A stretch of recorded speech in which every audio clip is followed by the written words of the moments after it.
ఓటమి భయంతోటే వెనుకంజ స్థానిక సంస్థల ఎన్నికలు ఇప్పుడే వద్దని మంత్రివర్గ సమావేశంలో నిర్ణయం.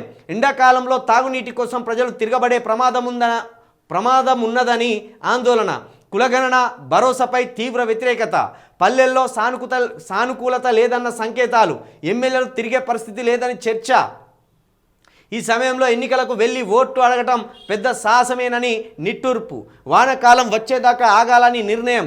వచ్చే ఎండాకాలం గ్రామాల్లో తీవ్ర తాగునీటి ఎద్దడి ఉంటుందన్న నివేదికలు అందుతున్నాయి. ఈ పరిస్థితుల్లో స్థానిక సంస్థల ఎన్నికలకు వెళ్తే ఫలితాలు ఎదురు తంతాయని, వర్షాలు పడే వరకు ఎన్నికలకు వెళ్లకుండా ఆగుదామని మంత్రివర్గ అత్యున్నత స్థాయి సమావేశంలో నిర్ణయించినట్టు విశ్వసనీయంగా తెలిసింది. హైదరాబాద్లోని కమాండ్ కంట్రోల్ సెంటర్లో సీఎం రేవంత్ రెడ్డి అధ్యక్షతన బుధవారం అత్యున్నత స్థాయి సమావేశం జరిగింది.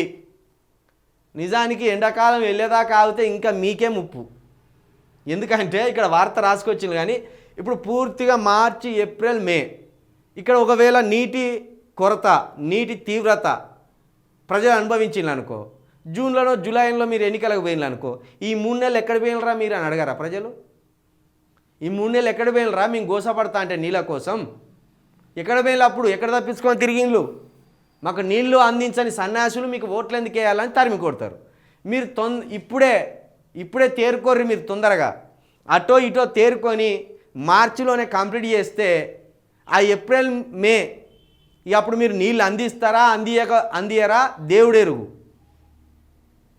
కానీ మీరు ఈ 3 నెలలు నీళ్ళు అందించకుండా ఈ 3 నెలలు నీటి కొరతతోటి ఉన్నాక ప్రజలు విసిగిపోయి కోపం వచ్చి మాత్రం మీ నడ్డి మీద అనుతారు. నిజానికి వాళ్ళకి ఎట్లా పోయినా భయమే. ఇప్పుడు ఇక కులగణన సర్వేలో పూర్తి విఫలమైపోయింది ప్రభుత్వం. తప్పుడు లెక్కలతోటి పరువు పోట్టుకున్నది. ఇక దాంతోపాటు రైతు భరోసాలో కూడా పూర్తిగా విఫలమైపోయింది. ఒకేసారి వేయవలసిన పైసలను ప్రతి 15 రోజులకు ఒకసారి, 20 రోజులకు ఒకసారి, నెల రోజులకు ఒకసారి వేసి పంట కాలం అయిపోయేదాకా చూసి పంటలు వేసుకోకుండా రైతులు ఆత్మహత్యలు చేసుకొని చచ్చిపోయేదాకా పరిస్థితిని తీసుకొస్తున్నారు వీళ్ళు.